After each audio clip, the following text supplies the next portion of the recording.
Welcome to Civic Voters Education 2023 on Trust TV. I am Nay Opia-Clark. Welcome.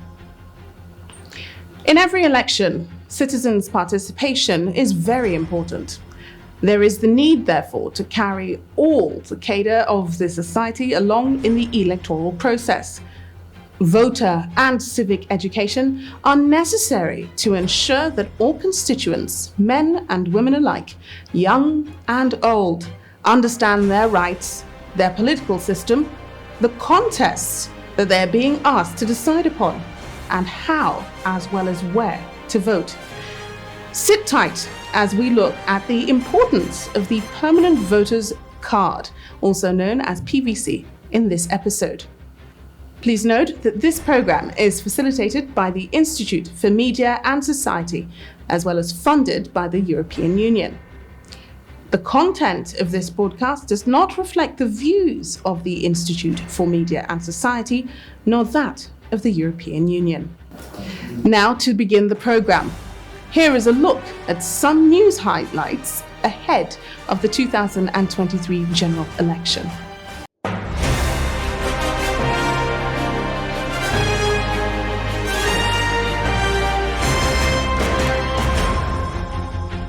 The Independent National Electoral Commission has launched an investigation into the alleged extortion of registered voters in Enugu by one of his staff in the collection of permanent voter cards. In a video that has now gone viral, an unidentified official of INEC was seen demanding money before issuing the permanent voter cards to their owners.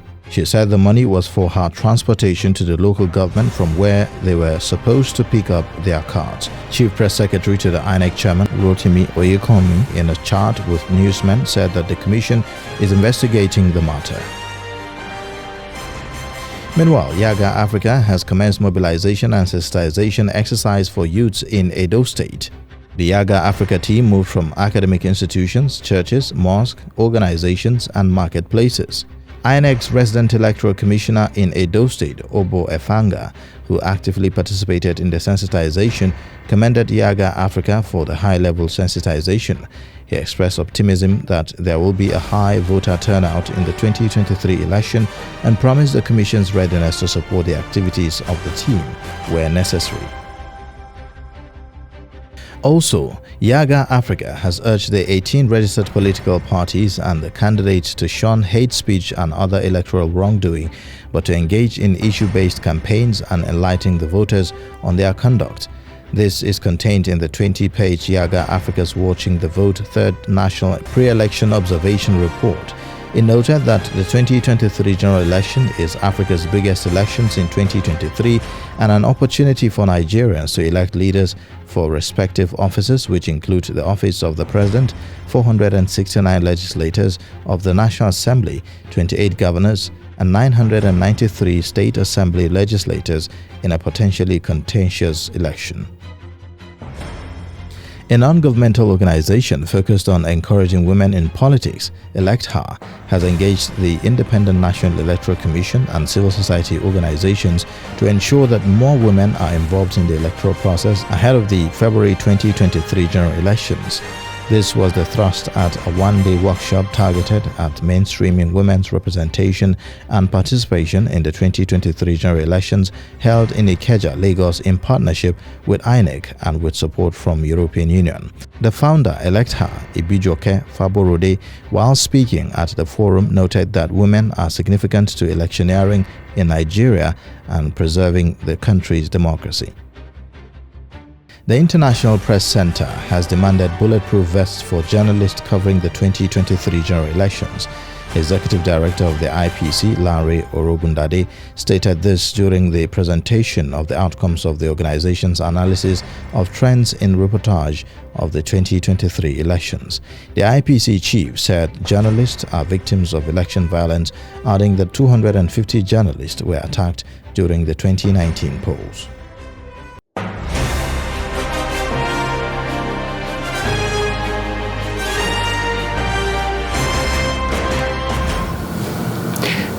The pulse of Nigerians on the Permanent Voters Card collection and the 2023 election coming up, let's take a look at what some Nigerians have to say.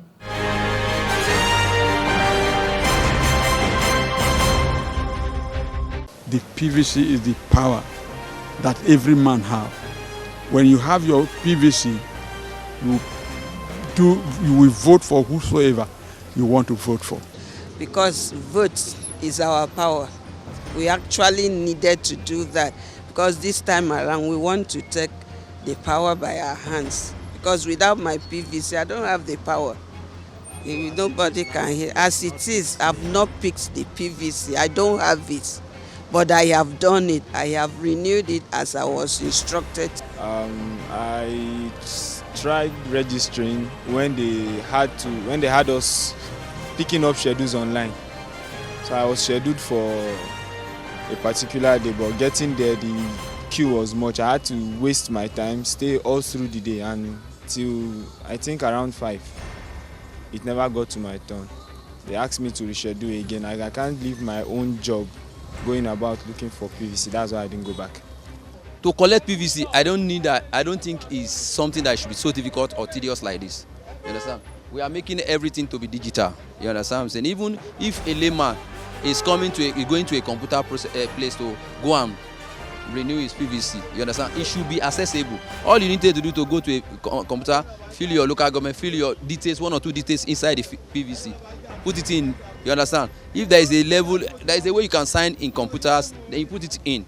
You understand? Then they submit it. They can tell you, send your number, put in your number or email. When it's ready, they put it. You go back there and you collect. INEC should try to make it more liberal, not in one small office where thousands of people will be gathered. They should make it more liberal, open more centers, make your staff come to work on time, because some of us still have to go to work. We still have to report to our boss, who will not take an excuse from us. Well, maybe if there can be more centers, it will be really awesome, and then maybe more workers so that it will make it easier to dispatch the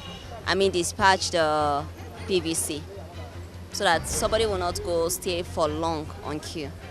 Because of the way things go in this country, many people that are supposed to go out there and even register in the first place, they are hindered. They have their reservation that they are reluctant. They don't want to be pushed here and there, especially the elderly. The young ones can weather through it, but the elderly, I know what I suffer to trying to collect. And I think they should please extend it, the collection of the voters card, even if it's still 2 days to the election. It may not be possible, but the truth is there are some people that will not go and collect their voters card until it is dying moment. They like that dying moment pressure, and I know we're not supposed to encourage them, but at the same time, just to be fair to everybody, because for me, I think this election is like it's one of the craziest in the history of Nigeria.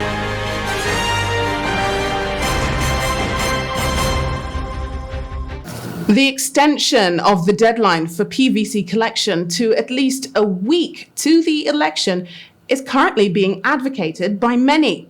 But here is what the INEC Resident Electoral Commissioner of the FCT has to say on that.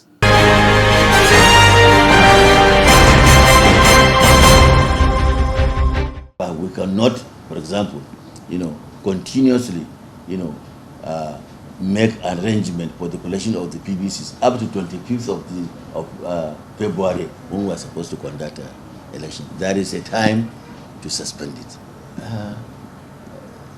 The time frame that was used, is something that was well deliberated about.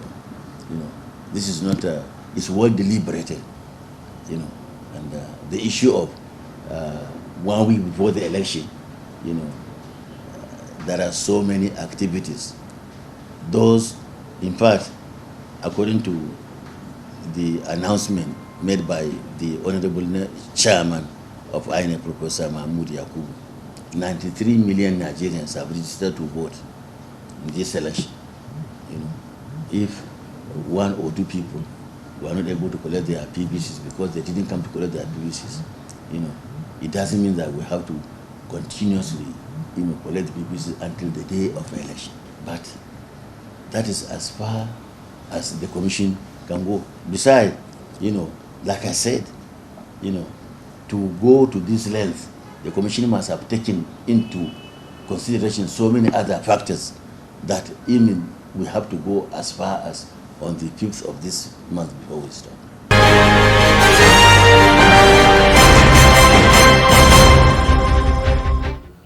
To better understand the 2023 elections, we spoke to the National Commissioner for Information and Voter Education of INEC, Mr. Festus Okoye, in this interview. Please take a look.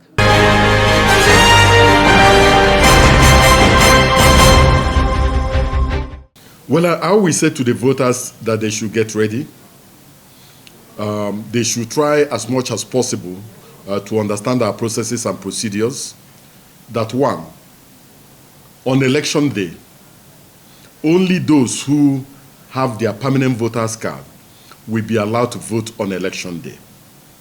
In other words, Section 47, subsection 1 of the Electoral Act makes it mandatory that every registered voter who is legally registered and who wants to vote during the election must come to the polling unit with his or her permanent voter's card. And I also want the voters to understand the fact that it is only the Commission that can issue regulations and guidelines relating to the election process. And they should ignore those who are circulating fake information and misleading information to the effect that you don't need your permanent voter's card to vote in election. The law says that you need your permanent voter's card and it is mandatory before you can vote. The second thing they need to know is that the bimodal voter accreditation system will be used for purposes of voter verification and authentication.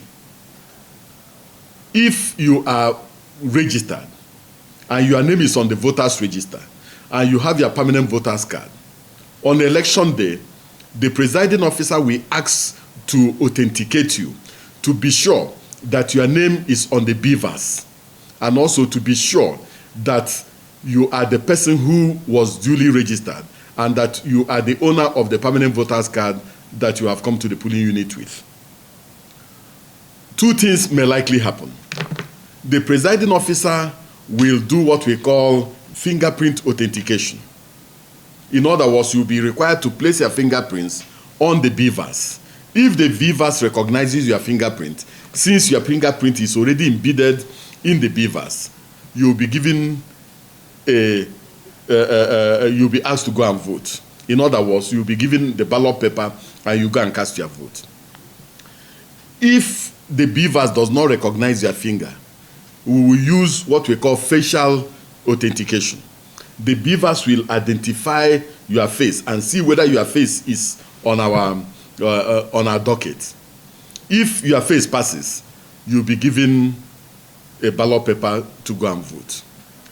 If the BVAS does not recognize your fingerprints and does not recognize your face, what it means is that you are not a registered voter, especially in that particular polling unit, or you are engaged in what we call identity theft, and we will not allow you to vote on the election day. After voting, the law requires the Commission to make sure that the votes are sorted out according to the political parties. The law also requires us to count the votes and then enter the votes in what we call Form EC8A, that is the polling unit level result sheet. After it is entered, the presiding officer must sign that form and stamp it. Then party agents, if they are around, must also countersign the form. Then a copy of that form will be given to party agents, will be given to the police, will be given to DSS if they are there. And then a copy of that form is what will be uploaded into our INEC Result Viewing Portal for public viewing. In other words, any Nigerian, wherever he is, who is registered on our portal, can see the results from each polling unit on election day. So this is the procedure that will be adopted on election day. As a voter, you can vote and remain within the vicinity of the polling unit without interfering with the process, so that when elections are over, You can watch how votes are being sorted out. You can watch how votes are being counted. You can also watch how votes are being entered into from EC8A. And you can also watch how votes are being uploaded into our INEC Result Viewing Portal, so long as you don't interfere with the electoral process. If you interfere with the electoral process, it becomes a huge challenge, it becomes a problem, and the presiding officer can order for you to be taken out of the polling unit, or can even order for your arrest. So this exactly is what is going to happen on election day.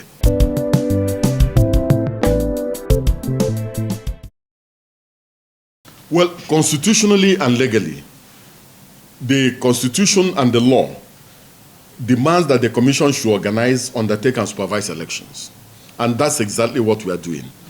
And based on our constitutional mandate, we have deployed over 70% of what we call the non-sensitive materials required for the conduct of this election. And these non-sensitive materials include ballot boxes, voting cubicles, stamp pads, stamps, and so on and so forth.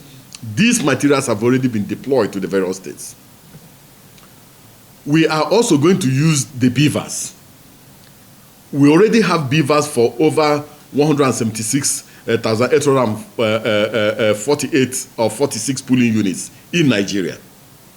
We have also acquired what we call redundancies or spare beavers for the 8,809 registration areas or electoral wards, so that if there's any challenge in any of the polling units in a ward, we can intervene quickly and decisively.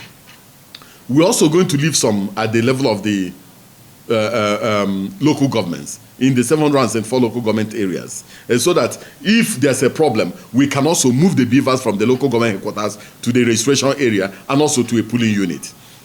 That we have done, and the beavers has been tested in all the states of the federation to get it ready. Not only that, we have already harvested the names of those who are going to serve as ad hoc staff. Some of the core members that will serve as presiding officers are already being trained. The training for the supervisory presiding officers and other categories of staff, we commence any moment from now. So in terms of our own remit, in terms of the things that the law requires us to do, we are on top of the situation. The Commission recognizes that there are security challenges in the country. We are not shying away from it. The Commission also recognizes the fact that we had very serious security challenges when we conducted the Anambra governorship election. We went into the Anambra governorship election, conducted the Anambra governorship election, and it was adjudged as free, fair, transparent, credible, and inclusive. So this Commission also has experience conducting election in emergency situations and also in states that are security challenged. We are working with the different security agencies on the issue of election security. At the national level, we have what we call the Interagency Consultative Committee on Election Security. We all have the same thing at the state level and also at the local government level. At all these levels, we are working with the various security agencies, and they have given us assurance that they have the capacity to secure the environment, secure the electoral process, and also make sure that protection is provided for our electoral materials, for our electoral personnel, and also for the voters that are going to vote in this particular election. And we are confident that they have the capacity to do that. For Nigerians or voters who are in the IDP camps, we have what we call the revised IDP policy. And we have harvested the number in the IDP camps. We know where the IDP camps are. We are going to recreate their registration areas or electoral wards, and we are going to allow them to vote during this election. Two things are going to happen in the next few days. Tomorrow, we have a meeting with all the resident electoral commissioners in Nigeria. That is the 36 states of the Federation and the Federal Capital Territory. There are critical issues we are going to discuss with them. The first critical issue is on the PVC collection, the state of PVC collection. The second critical issue is on the state of preparation relating to the general election, and also the state of preparation relating to IDP voting. We're also going to review the security situation around the country with them. And then we are also going to review preparations for what we call mock accreditation, because we want people in the different states of the Federation to have a feel of the beavers before the actual election. So what we are going to do is we are going to configure the beavers for mock accreditation.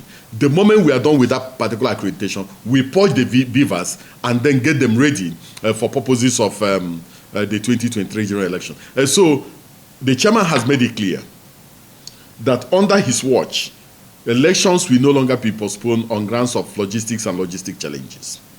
The chairman has also made it clear that the February 25th, 2023 and 11th March 2023 for the conduct of national and state elections remains fixed and firm, and we are not going to depart from it. We have security challenges, no doubt about it. There is no country in the world that does not have security challenges. What we are looking at is the context of these security challenges, the color of these security challenges, and the magnitude of these security challenges. And we are confident that the security agencies will deal with the issue while we prepare for the election.